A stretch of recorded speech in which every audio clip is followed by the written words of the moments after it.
Tarkin Doctrine, named after the famous Grand Moff Wilf Tarkin, was the idea that overwhelming power and fear could be used to keep the galaxy in line and subservient to Imperial rule. Regional governors now have direct control over their territories. Fear will keep the local systems in line.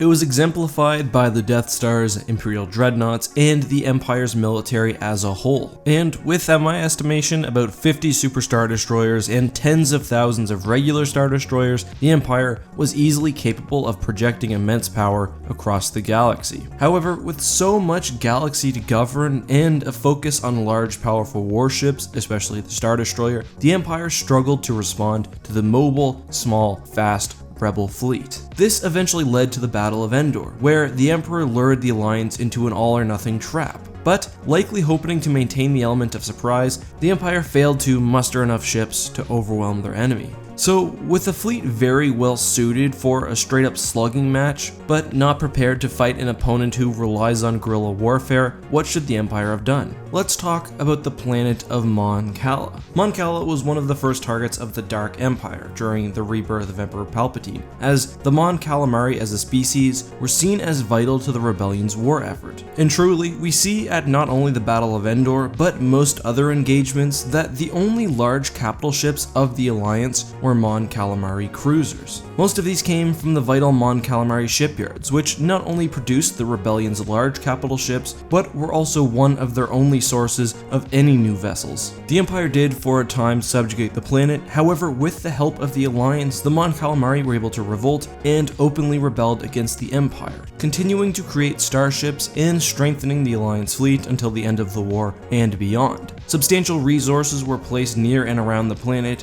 in order to protect it from Imperial raids. Obviously, Mon Calamari was an exceptionally valuable target, and what's more, an immovable one. This is rare because, as I said, most of the Rebel Alliance's resources and military assets were completely mobile. The Empire was incredibly foolish for not taking advantage of this. They should have struck the planet and the shipyards with a massive fleet. Sure, the Alliance and the Mon Cala had a defensive force there, but they would not have been able to stand up to even a small Imperial task force. We know the Empire had many ships and dreadnoughts in reserve. Even a very small portion of these would have been more than enough to overwhelm anything available to the rebellion. Again, the Empire should cherish any situation where they can force the Alliance into a straight-up battle. The destruction of the shipyards and the resubjugation of the planet would have meant that the Alliance would have had no new capital ships coming in. What's more, they would have lost access to many important Rebel Alliance officers. As we see at Hoth, if the Empire has the ability to actually catch a target, there's no way the Alliance can actually stand up to them. Allowing Mon Calamari to remain in open revolt for the entire war was a huge mistake. The main risk, I think, is that once you're aggressive with one planet, you risk other planets openly revolting. However, that's exactly what the Tarkin Doctrine is supposed to address, and the Empire sort of used half measures here. If your fleet is organized in a way to rule by fear,